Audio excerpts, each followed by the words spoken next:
Follow the money. That's what I always say. You always follow the money. Yeah. This is Follow the Money with Mitch Moss and Paulie Howard on VSiN.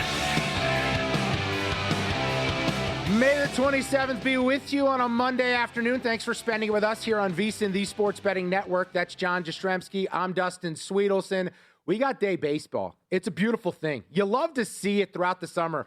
Rob Manfred screws this up at the beginning of the season, John, where there's just not enough day baseball, trying to avoid some of the cold weather, I guess. But you love it when people are starting to take off of work, they're home, they're running errands, whatever it may be, on a middle of the week on the Wednesday. You got a bunch of games across the board, some going good in our direction, some not going so great right now. Want to get everyone updated on the current scores. So right now in Sacramento, Seattle leads the A's 6-0. Currently, in-game total is 8.5. Kind of don't hate an in-game over at plus 111 on the 8.5, but I'll stay away from that one. And you and I were just discussing these two teams. Is it crazy to think the A's, who are in first place in that division, they couldn't win the West somehow? And I know everyone thinks about them in the AAA ballpark and they think about them as a constant rebuild, but they've got a lot of young key contributors that are really hitting their stride. They just called up a top prospect with an arm last night, and you've got the rest of the division really not separating itself. Do you think the A's will be at least in the mix towards the end of the season? In the mix, yes. Win the division, no. If you go back to our Monday show, Dusty, we did a little future segment. I grabbed the Mariners at plus 120 to win the AL West. I thought it was a great price before the start of this series. I thought they would play well. Kind of a litmus test to see where you're at 2 months into the year. And they're on the verge of sweeping this 3-game series. I think there's another gear this Mariner team can hit. And let's remind everybody, at the beginning of the year, the two favorites in the American League were the New York Yankees and the Seattle Mariners. So what do you know? Seattle, after a pretty awful start to the year, starting to make their move. They're in first place with the win today. I think the A's, they're right around 500. And if things break right for them, there's a pathway for them making the postseason because the American League is not any good. So finding 6 playoff teams is going to be a challenge. That's why if you're looking on the odds board to go and find a future to have a little bit of fun with, I think you want to do it in the AL, not in the NL, because of the top-heavy nature of the Dodgers being there. And 5 teams in the NL Central over 500. Phillies have played better ball. Atlanta off to an outstanding start. So find value in that AL. A's in it. You could get me maybe on board with the potential of taking them to make the postseason. I do not think they're winning the AL West. Yeah, it feels like August, late July, early August, we're not having enough reliable arms when you're dealing with injuries over the course of 162. I feel like that's where probably things start to slip for them, but I like the core. I really like the core the A's have found. And I mean, they should. You're picking in the top half of the draft as much as they are. You should be able to find some impact guys. But Seattle here, big picture, I'm with you. Plus 105 to win the West, absolutely playable. I know it's short at 4.5 to 1 to win the AL. We throw the word value around a lot, and people talk about value when it comes to long shots all the time. Well, I like the value of that because it's a big number. I think 4.5 to 1 makes sense on the Mariners because I'll put them in a group of a few teams out there that when I look at them, I think they're actually built better for the postseason than they are for the regular season. They're structured based on pitching first, and they've got plenty of arms. You're looking at a short series where you're going to have guys coming out of the bullpen and Bryce Miller and Emerson Hancock, and who knows what Luis Castillo looks like when you only ask him to throw 2 innings at max effort instead of trying to stretch out as a starter. Plus, the bullpen is already good with Spire and Bizzardo and then Brash and all these guys and Munoz on the back end. The offense, it leaves a little to be desired, but in a condensed playoff series where it's just like chipping away, hits here or there, I think Seattle is actually positioned to be a better team in the playoffs than they would be in the regular season. That's why I like some of these futures, 10 to 1 to win the World Series. I might consider that at this point of the season. I think the bet to make there is plus 450 to win the American League. Fair. That to me is the bet to make when it comes to the Seattle Mariners. And interesting, despite the fact that Seattle and the A's are in a dead heat at the moment in the AL West, the second favorite on that odds board, the Texas Rangers. And Dusty, I don't know if Texas is going to make the postseason because they're offensively challenged and they're kind of running into the exact same problem they had a year ago where they don't do enough even though they've tried to make changes as far as what the look and the feel of their offense may be. If they got into a playoff series, though, and I know I told you don't bet DeGrom to win the Cy Young, you're still talking about Jacob DeGrom and Nathan Eovaldi, who has developed the reputation of being one of the best postseason performers of the past decade. You have those two guys making 4 or 5 starts in a series. You're a dangerous, dangerous team. So Seattle and Texas, for that matter, 2 teams that I think profile better in the postseason. The Yankees are a weird one because on the surface, when they get Max Fried back in their rotation, Dude. with Cole, who's going tonight, Schlittler, who's the Vegas favorite to be the Cy Young Award winner, and your 4th starter is either Weathers, Warren, who's throwing the ball great, or a guy in Rodon who was an all-star a year ago. Yankees, when everybody's there, they have the best rotation in all baseball, but they have hitting and clutch hitting and situational hitting bugaboo that would scare me come playoff time hitting against good pitching. So that's why I'm hesitant to say, oh, the Yankees, they're definitely built for the postseason because they're going to hit against the best pitching the league has to offer. No, 100%. Let's make the list, though, right now of teams, and maybe there's one worth looking at in terms of the pennant or the World Series. We got Seattle as one of those teams. I think a few teams playing right now, and I agree with you on Texas, by the way, just because of the pitching, but I don't know if they make the postseason. They don't make sense to me because if you just listed the players in that lineup, I'm going, yeah, I want him in my lineup. Yeah, I want him in my lineup, but they're just not putting the ball in play. They're not making things happen. They're not scoring runs. 2 teams playing right now, I think San Diego and Philly, they are actually built way better for the playoffs than they are the regular season. For starters, let's go San Diego. You got Pivetta and King, and I like the starting. I don't love the starting. I don't think they have that bona fide number one, but I don't think they need to because they've structured their bullpen. The last 3 guys that they're going to bring out, they've condensed this thing down to a 6-7 inning game at max. I think San Diego's bullpen would be the key of why they're built better for the postseason. I hate the offense. I mean, they're last in a lot of categories, but because they're so reliant on the arms, keeping them in the games, they have veteran bats, and somehow veteran bats who have bad seasons, we've seen them come through in October. And then Philly, if you're going to line up a season or a series with Christopher Sanchez, number 1, you can get him to go a couple different times. Zach Wheeler may not be the Wheeler of old, but he looks plenty good right now. And then they have experience in a lot of the other arms that they could potentially throw your way. I think Philly is a team that might be scarier in the playoffs than they are in the regular season. So I would agree on Philadelphia because of their rotation. And despite the fact that they have not hit in the last couple of years in the playoffs, there's still a lot of pedigree within that lineup that scares you. I think the Phillies need to make a big move or two to round out that bottom of the order because you noticed it last year in the Dodgers series. You saw it a couple of years ago. Like the Mets series, like once you got to like 6, 7, 8, 9 in that lineup, it's not keeping you up at night. The problem I have with the Padres is 2 years ago, Dusty, I was convinced they were winning the World Series. Winning the World Series. In fact, I had a big ticket on them, by the way. I had a huge ticket on them. Oh, it was so juicy. They were up 2-1. They had the Dodgers right where they wanted them. Bullpen game. Dodgers reeling. And then the Dodgers won game 4. The Padre offense got absolutely blanked in game 5. And I just think offensively speaking, they worry me, man. Like, it's great you have Mason Miller. It's great that your rotation is good. I know there's some pedigree with Machado and Tatis in the lineup. And Merrill, who's a tremendous, tremendous player. I'm out on the Padres.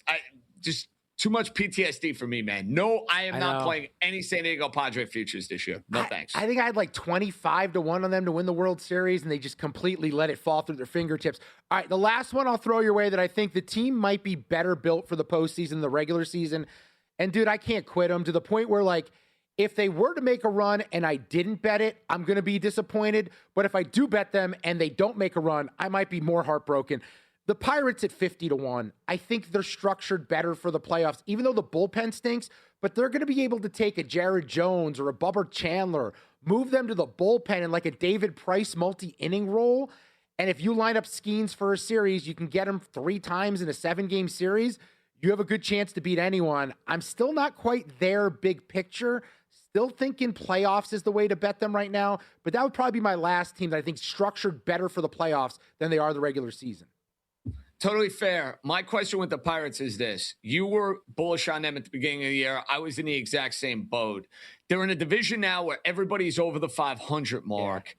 Yeah. Is now the time to maybe even double the meat and put even more so on Pittsburgh and bank on the fact that that sort of rise through the NL Central standings is about to happen? Or, I mean, I'm already too invested in make the playoffs and the win total for the year. So I'm not particularly dying to do this here, Dusty. I'm just asking a friend, should I be looking to get more in on Pittsburgh? So they've shortened up to win the Central from 9.5 to 1 to 7 to 1, 9.5 to 1 to 7. So there's a little bit of movement there on the Pirates. So it is getting a little bit. I don't think they can win the division, though. I really question the back end of that bullpen, figuring things out and all that. But I think Milwaukee ends up running away with that division. I still think playoffs. Playoffs is the way to bet them. I want to say you can get them 2 to 1, right around that number right now in the market. Let's see, plus $1.65. I don't hate it. It was around 2 to 1 though a couple days ago. By the way, an update on a few bets. We're on the under with the Padres and Phillies. I went minus a half run with Philadelphia in the first 5. That's not going to happen. They've got 2 outs here in the 5th. And it doesn't look like they're going to score a run. The under looks good there. Developing situation at Oracle Park. 1 out in the 6th. Giants lead the Diamondbacks 2 to 1. Couple runners. Bases loaded now. Right now for Vargas, who's had a decent year for Arizona. Can he come through and potentially give them the lead with one swing of the bat? We've also got the Mariners all over the A's currently in action as well. We'll keep you posted on all the live action. Look for bets all day long right here on Follow the Money. It's VSiN, the Sports Betting Network.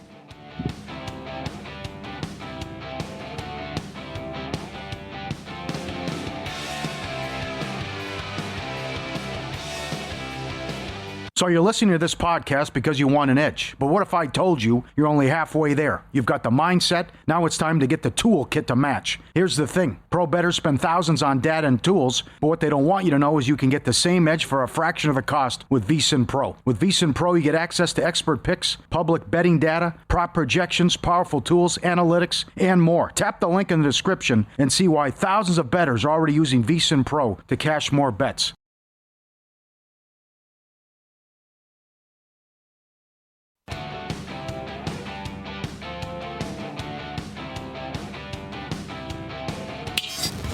This is Follow the Money on VSiN.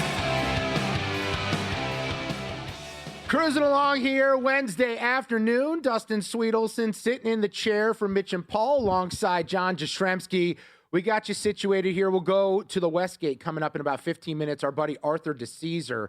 We'll check in. We'll talk about the final series prices, how they're looking at it. And based on a little research mission I did with Patrick Maher yesterday, found some very confusing prices, I got to tell you, as far as these hypothetical odds are concerned for a matchup with the Knicks, either the Thunder or the Spurs involved on the western side of things. We also, later on in the program, we will do a little bit more baseball. We'll do some NBA betting as well as Matt Humans joins us. I'm going to force him to bet on the NBA. He hates the NBA, fun fact. Not sure how much you've talked there we go. Peer pressure. Lovely. But I'm going to force him to do something with the NBA here as he joins us in about an hour and 15 minutes here on the show.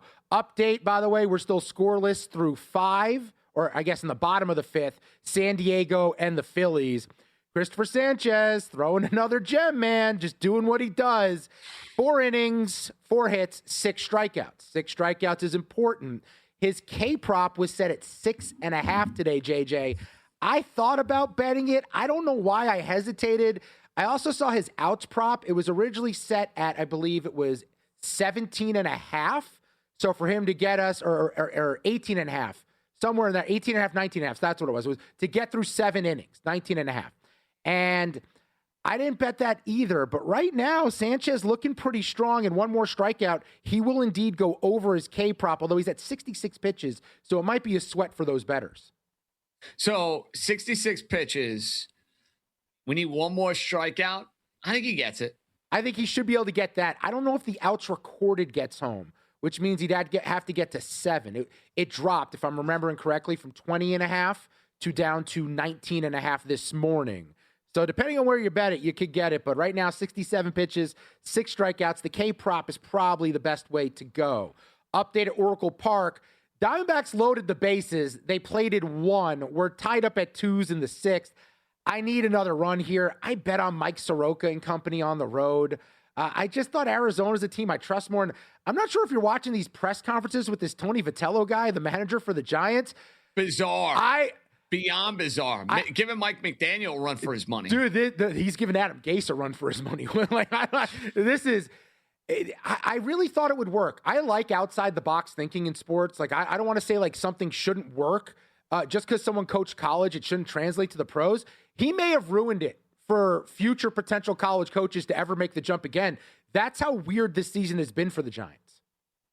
And the crazy thing about it is you have Buster Posey and Bruce Bochy as a part of that organization who are baseball guys through and through. This is not some like crazy, new age way of thinking when it comes to the way the Giants are being run. Maybe that was the case a few years ago. They kind of have tried to get back to the ingredients of what made them successful when they won those 3 championships in 5 years. And Dusty, I don't know about you. I would not be betting on the fact that he's going to be the manager of the team in like 2 years. No, I would take the under on his tenure. I don't know if he's going to make it to the end of this year the way things are going for them. And that's a team I really didn't have high expectations for, but also to be fair to the organization, they've won 3 World Series in years where a lot of us didn't have high expectations for them in the past. So that feels like a long time ago at this point in time. So last night, we opened with it. The Thunder take a 3-2 series lead, taking down the Spurs, 127-114.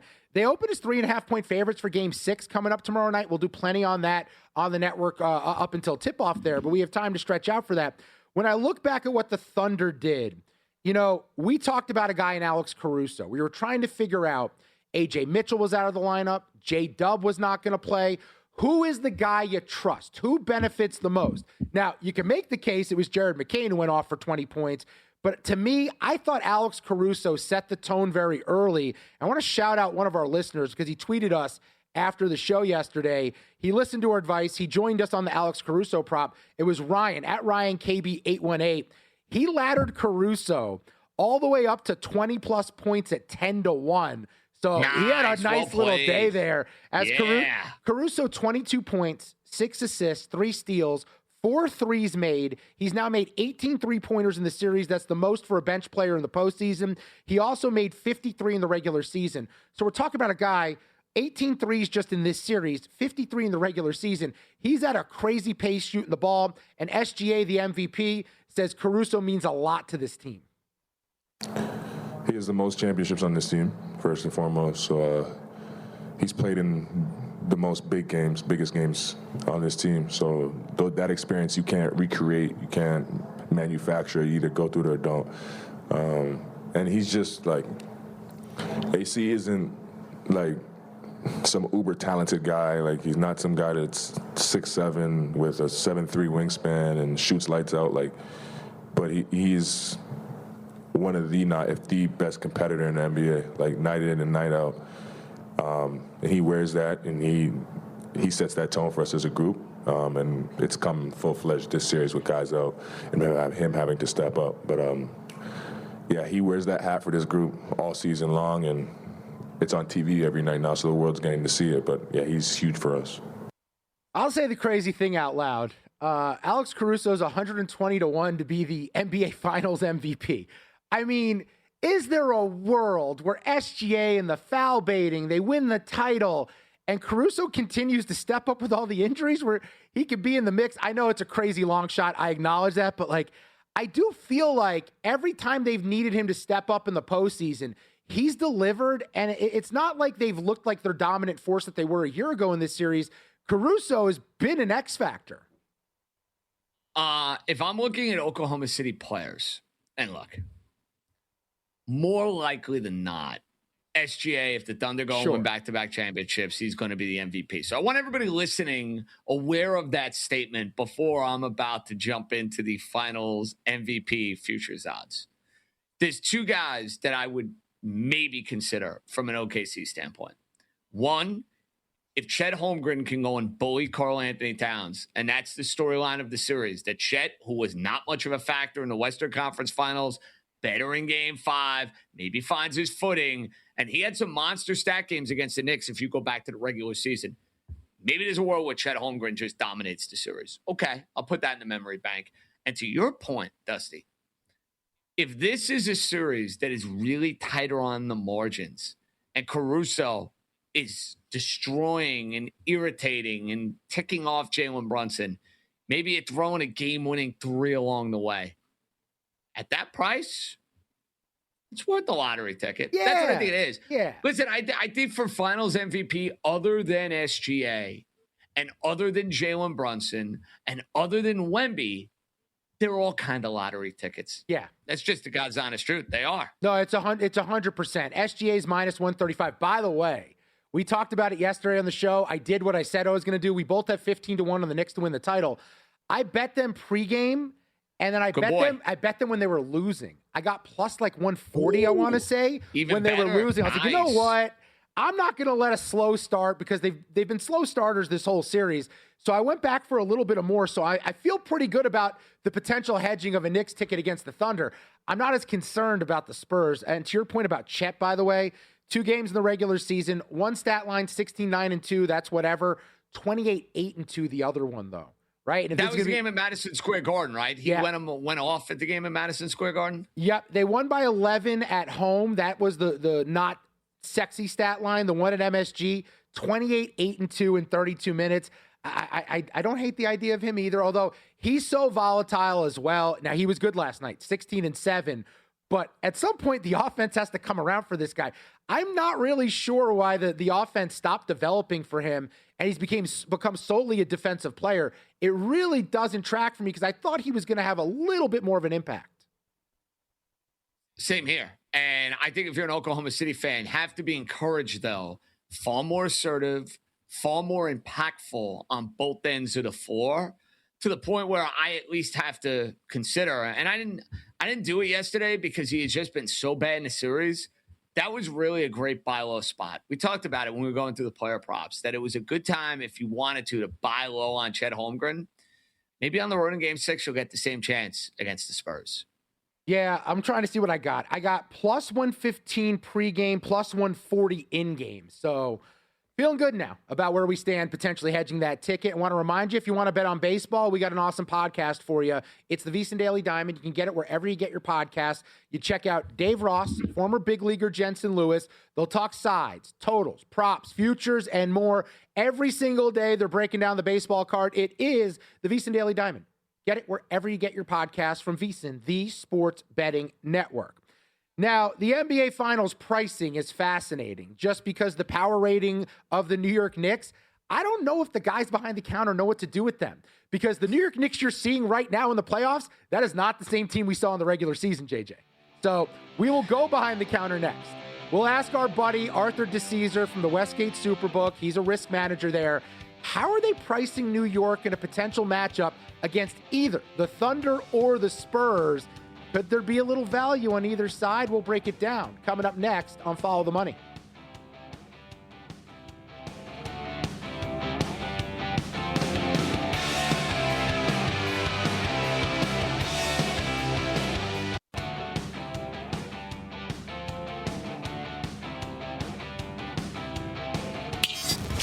This is Follow the Money on VSiN. Cruising along here. It's Follow the Money, VSiN, the sports betting network. That's John Jastrzemski. I'm Dustin Sweetelson. We got you covered here on VSiN, Sirius XM channel 158, YouTube TV, the VSiN Watch app, radio affiliates everywhere. And we're in a really good sweet spot day right now. We got the NBA Finals. Last night we can digest. We can preview what's coming tomorrow with a massive Game 6 in San Antonio. We've got day baseball everywhere. We've got the Knights back in the Stanley Cup Final to help us talk about all of that. We go out to the Progressive Guest Line. We welcome in our good buddy Arthur DeCesar, Westgate Superbook Risk Manager at ArtDice21 on X is where you can find him. And he joins us now here on the program. Arthur, thanks as always for doing this, buddy, and I appreciate the help yesterday. I shot Arthur a text. I was texting a bunch of various bookmakers as Patrick Maher and myself were on a little fact-finding mission, finding out how everyone wants to price the potential NBA Finals matchup with the New York Knicks waiting to take on the Thunder or the Spurs. When I reached out to you, Arthur, you said OKC close to minus $3, San Antonio minus $250. But I didn't get your thoughts on the Knicks. What would you price the Knicks at that point? Yeah, it's interesting. You got to look at the prices we have right now. Thunder minus 150 to win it all, Knicks plus 2.25, and then you go to the Spurs 6-1. So obviously, with the Thunder being up 3-2, you're kind of in that range where the Thunder are going to land in the low end minus 270, maybe high end minus $3. Your take back on the Knicks is going to be anywhere from 220 to maybe 240 or 250. Listen, the Knicks got through the schedule they had to in the East, which is clearly the weaker conference. The two best teams record-wise were the Spurs and were the Thunder all year. They were priced that way in the power ratings. We know the way that the Thunder are priced power rating-wise. Now, obviously, they've dealt with some injuries. And I said to you after we went through this, I said, I think people are going to look to bet the Knicks at a plus price. Well, it's funny you mention that because I thought all season, despite the fact I liked the Knicks to come out of the East, I wasn't a believer in the Celtics, needed to see it from Detroit. I kind of looked at the Eastern Conference winner as like a sacrificial lamb against whoever comes out of the West. Based upon the historic nature that the Knicks are playing at, they've won 11 playoff games in a row. The margin of victory is absolutely outrageous, north of 200 plus points. I think the calculus on this team has to be totally different. Is that something you're starting to see from behind the window where you look at a series price, what it might have been pre-playoffs to maybe what it might be now? Oh, JJ, I don't think there's any question. I think when you looked at the Knicks, they get through the Hawks in round one. And, the Thunder in these series where they're laying, almost 20 points in some games, 16.5 opening, going up to 18.5. And I think if you would have looked at it there and said, okay, the Knicks are going to get through and not seeing this historic run coming, and they're going to play the Thunder, you probably would have priced the Thunder at minus $5, minus $6. You would have had them as a huge, huge favorite. So obviously the window has shrunk here. The Knick power rating has obviously risen. And I think also, too, it's a lot of things with the perception of way people are going to bet. And like I said, I really believe that whoever the opponent is for the Knicks, people are going to come in and take a shot with the Knicks on the plus money. I think that's coming. Arthur DeCesar is our guest, Westgate Superbook risk manager at ArtDice21 on X. I'm looking right now. You guys currently have game 6 with the Spurs minus 3.5. Total looks like it's moved a bit, 218.5 up to 219. Some shops at 219 and a hook, but you guys are at 219. What's the early action been like on game 6? Because JJ and I are kind of both in the same camp. We feel like the Thunder are going to go from making this a 7-game series that they're going to finish the job now on the road in game 6. Yeah, I'm with you. And I look at plus 140 on the money line for the Thunder. Obviously, you can always take the points and feel good there. But if you just think the Thunder are going to do their thing, take them with the plus points. We opened 3.5, 219. So there's really not been a lot of budge for us. We more normally get it day of game. So we'll see a lot of the action coming tomorrow. And I was shocked by the line movement last game. I was shocked that we were as high as 5.5 on the Spurs, closed that thing 3.5. It was a really good result for us. All the money, whether it was sharps or public, seemed to be on San Antonio. So the Thunder winning the way they did last night was a good result for the Bucks. Okay, guys. So long story short here, if it's OKC Knicks 270, 285 range, if it's San Antonio under 2-1? I think you're still a little bit over $2 with San Antonio. The way I look at it, and I was texting with Dustin about this, Thunder in a game 1 will be about 6.5. Spurs in a game 1 would be about 4.5. Obviously, they're both at home. The Knicks do not have home court in either series. It will start in a Western Conference arena. So I think you're looking at that. 6.5 Thunder, 4.5 Spurs. Thunder, it could be as high as $3, but probably 275, 280. And I think you could be as high as 230, 240 with the Spurs. But once again, that will probably start to really shoot down once we get the initial Knick money. Arthur DeCesar's with us, Westgate Superbook risk manager at ArtDice21 on X. Let's do that hockey right now, my friend. Your level of surprise, as we talked throughout the season, Colorado's been the heavy favorite. I don't even know how short of a number it's been for as long as it feels like 5-6 months. They were an absolute short, unbettable number to win the West. They just got swept by VGK. The Golden Knights win the West. They're back in the final. As a hockey fan, as someone who looks at the numbers constantly and sees people betting on these things, how shocked are you that VGK pulled off this sweep? I'm shocked that they swept them, but I think when you looked at the bracket and their path being Utah and then Anaheim, and it could have been, Edmonton as well, but Edmonton's been banged up. I thought you could really slot the Knights into that conference final. And then listen, they were going to be a big dog. It was about 260 Colorado was in that series, and they get swept. Nothing surprises me with the Golden Knights anymore. They are clearly the greatest expansion team in the history of team sports, being in their third cup in 9 years. I mean, the way to look at this now is if they play Montreal, they'll be a favorite, about $1.20, $1.25. If they play the Hurricane, they'll be a dog. But I got them a little bit shorter than some people. I think the Hurricanes may be minus 140 in that series. But I think all the values on the Knights right now, the Knights to me are winning the Stanley Cup. All right. Let's go to Eastern Conference Finals, Dice. Carolina, Montreal. You got Carolina a little over 150. 145 over at Circa to be exact. Is this going to be a short series, or is Montreal... They're going to be heard from one more time? Montreal's been good to me in this postseason. I've taken them a bunch. Are they drawn up dead, or you see little life from the team north of the border? Well, it's been priced, and it just goes to show you Carolina's power rating, because we opened at minus 140 in this game. It's now up to minus 150. I mean, a minus 150 road favorite in a conference final is a big, big number. The Canadians have been good to a lot of the sharp bettors who have taken them with the plus money angle. Really hasn't happened yet in tonight's game, even with us dealing Montreal plus 135. If the Hurricanes win tonight, they'll win in 5. If Montreal wins tonight, I think it goes 7. All right, who's the Arthur DeCesar special for Conn Smythe? Who do you think's worth looking at right now? Obviously, you have to figure out who's going to get there from the East, but is there a name? Maybe it's from the Knights, who you just said you think are going to win the Cup. Do you like a play in that market? It's tough. I mean, obviously, you would have to look at the Knights, and it doesn't necessarily have to go to the Cup winner. We have seen this in the past with the NHL. It's not like the other sports where you can lose and still win. We saw Connor McDavid do it recently. I think anytime you look at maybe even the goalie for the Knights, you look at a guy like Eichel, even a guy, like Dorofea, there are a lot of people on the Knights that you could take a shot with. Carolina, to me, doesn't feel like they're kind of more balanced in their attack. I think if Montreal makes it, I think the goalie is the guy to look at because he's been so great for them. So always the goalies are going to get nods too, especially in that series in the East where these last couple of games have stayed under. The scoring is going to stay low in these next couple of games. So that will ride either goalie into the Conn Smythe when they hit the finals. It's probably a good price. Guys, real quick, about 40 seconds. We always love adding futures to the portfolio. I did a show with Dusty on Monday.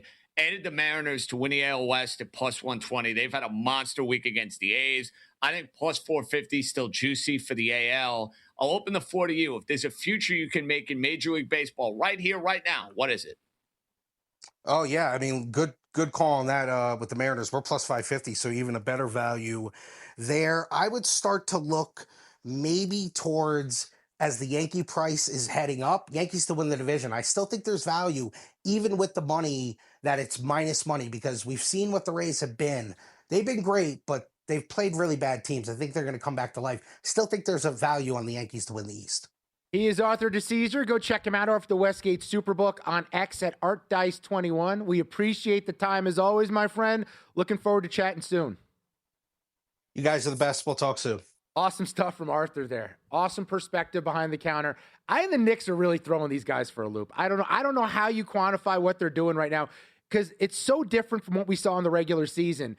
As someone who was in and bet that 15-1 ticket and then declared them not a championship team around the midway point there, what I'm seeing right now, I don't see the same team I saw all season long, even at the high point, JJ. How can you make that argument? I mean, listen, 11 straight playoff games, margin of victory north of 200. There were some glimpses. They beat Denver twice. Denver, obviously, with Jokic. Good numbers against the Spurs. But this? Come on, Dusty. Nobody, and I mean nobody in New York City, saw this coming. And I'll tell you this, I didn't see this coming when it happened. We'll play a little Do You Concur next. Civilization began to decline this day. I'll ask JJ if he agrees on the day next.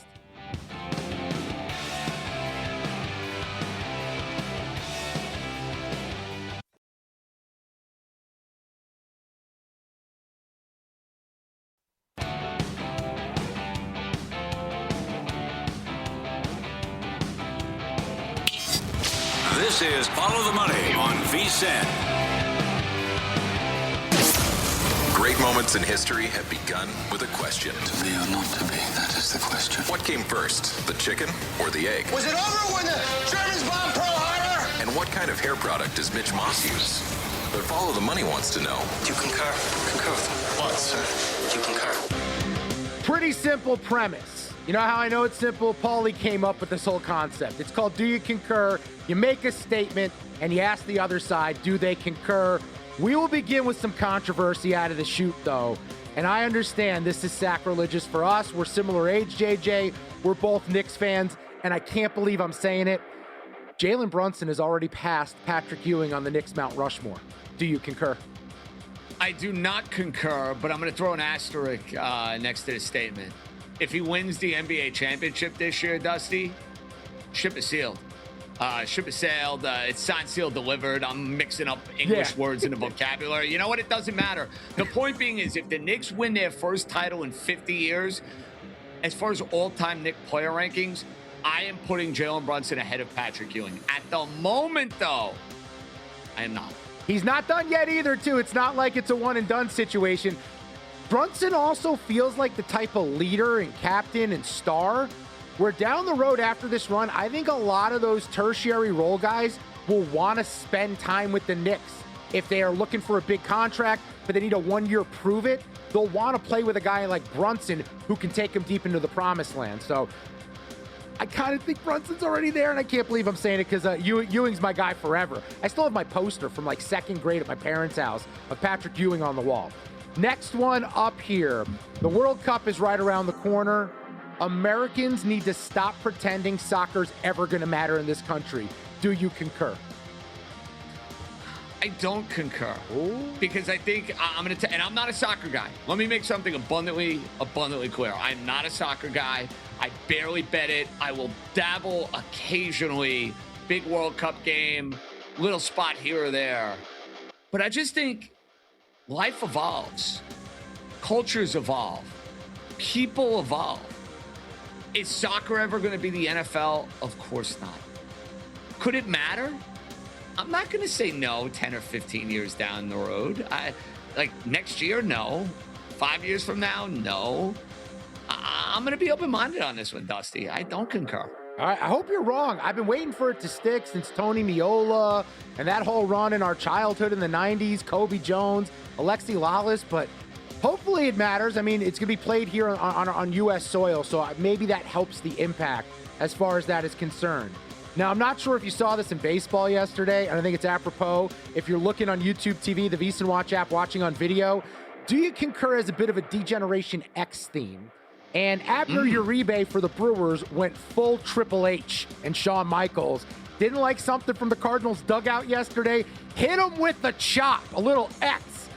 That is good for baseball. I want more of it. It would be more fun. Brian McCann would hate it. But do you concur? Uribe taunting the Cardinals. That's fun we need. Yes, I concur. I hate the lovey-dovey nonsense that I see in every single one of these games. Now, I do have to throw this out there, and our pal Francesa was all over this. The celebrations for these home runs when you're down 6 or 7-0 and you got to put on construction hats and you got to put on jackets and all sorts of props. I'm cool with that stuff if the game is within reach. Yes. There needs to be more decorum where if it's like you're getting your butt whooped, read the room. You know, like, don't pimp a home run when you're down 8 in the game. Like, it's one of those unwritten things that shouldn't need to be said, but it needs to be said. But yeah, going back and forth with an opponent, I'm with this, Dusty. Let's go. Dusty, I can't get enough. I want baseball to be fun. I want the flair. I want the bat flips. I think the shtick in the dugout has gotten a little out of hand. It's too much. We're old enough to remember when, like, the rally monkey and the thunder sticks were the craziest thing people were doing back in the day. I hated the rally monkey. Oh, you didn't have to. Why did you do that, Dusty? I thought we were good pals. We've worked together 3 days in a row, and you're bringing up the rally monkey. I'm sick. I have one for you, by the way. Give me. The New England Patriots will miss the postseason this year. Do you concur? I concur, and how about this? I think Mike Vrabel, with all the situation with Diana Rossini allegedly away from the football field, I think he's lost that locker room. Everyone's talking about her and journalistic integrity, and they're talking about him and him like not being focused at the task at hand. The biggest issue I have with Mike Vrabel and what he did, we have factual proof he's a rat. He is taking privileged information from the group of men that he's the leader of, and he's handing it to Diana Rossini right there on a silver platter. Who knows what other information's out there as well? You can't know that your head coach is the leak when all these other news pieces are coming out. I don't know how the men in that locker room look at him knowing he's betrayed them. Aside from all the other stuff in terms of his family and however you want to judge him, to me, he's taking privileged info. That makes him a rat in the locker room. I don't know if he even coaches half the season next year. That's how ugly this situation could get. Wow. See, I don't think they're going to be a playoff team. I think the Mike Vrabel thing will blow over, though. I just think they were a team that grossly overachieved a year ago. I think Buffalo, hands down, no questions asked, is the best team within the AFC East. Yeah. Now you give the Patriots first place schedule, Super Bowl hangover. You add up all of those equations, and oh, by the way, Mike Vrabel and Diana Rossini. You could throw that in there, too. Yeah. I will be betting they're under for the season. By the way, they also had the easiest schedule in football. And to me, the Giants kind of find a similar mold to what the Patriots were a year ago. New head coach, second-year quarterback. Schedule's going to be easier than it was a year ago. I think the Giants are the next Patriots, even though that is a very trendy play among bettors. All right, a non-sports one I want to sneak in here, and then we'll get back to the sports if we have time. We're about the same age, so I'm sure you signed up for Facebook when you were at Syracuse, kind of around when I was. I believe civilization began its decline the day Facebook allowed people without a college email to join. Do you concur? Wow, I most certainly concur. And I remember how aggravated I was because I had a younger sister, a couple years younger than me. I'm thinking I'm the man. I got a Facebook account. I'm this Syracuse student. And then I don't know if it was at the end of my freshman year or sophomore year, I get a friend request from my sister who's like a sophomore in high school. And I'm like, what's going on here? I had to wait. You should have to wait. I'm with it, Dusty. I never thought about it in these terms. The decline of civilization? Sure. Giving out that random Hotmail, Gmail, AOL account to go and sign up on Facebook. Not having the student ID verification. I'll roll with it. Yes, I concur. Instead of Big Brother watching, it was little sister watching JJ in college. And big picture, though, when you think about the news cycle and who's fallen for fake news more than anyone, it's people on Facebook. I log into boomers on Facebook, like my mother. That is correct. So, and then that information spreads. It creates opinions. People go, no, I saw it on Facebook. It's true. I logged into Facebook recently. I do it once every few months. The main article was from a fake Jacksonville Jaguars blog, saying that Tom Coughlin was on his deathbed with a picture AI generated of a human being who was not Tom Coughlin in the hospital. He was very much alive, but there were people commenting on this fake article. I'm like, the people that birthed us don't know what's real or fake, and I believe that Facebook started that whole thing. That's where we stand. All right, next one up here. We are all wasting our money betting on anything than the Dodgers to win the World Series at 2-1. Do you concur? No, I don't concur. I don't, because winning 3 World Series in a row is really, really difficult. And Dusty, last year, the Toronto Blue Jays should have won the World Series. It's not like it was some cakewalk for LA where they went and won 12 postseason games in a row, and they were the 98 into 1999 New York Yankees. There were 5 different occasions Toronto could have won the World Series. So I say all of that because Toronto could have beaten them. So maybe there will be a team in the National League, Atlanta Braves. Maybe it's the Yankees or Tampa Bay in the AL. Seattle, for that matter. No, I'm not ready to go there yet.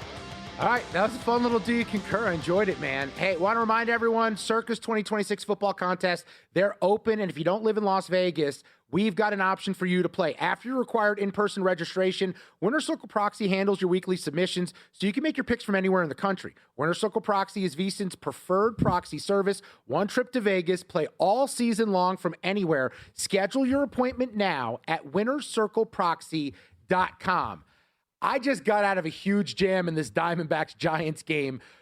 Potential tying run was going to score from second on a single, gunned out by the relay man at the plate. We go into, I believe, the bottom or the top of the 9th inning, and it's 3-2 Arizona. San Diego trailing against Chris Sanchez and the Phillies 2-0. They have a runner on second in Jackson Merrill right now in the 7th inning. Our under looks pretty good there as Sanchez continues to work into the 7th inning. We've also got a slew of Major League Baseball games that we have to hit to coming up tonight, including a play on JJ's Yankees that I really don't understand the number. That's forthcoming right here on Follow the Money.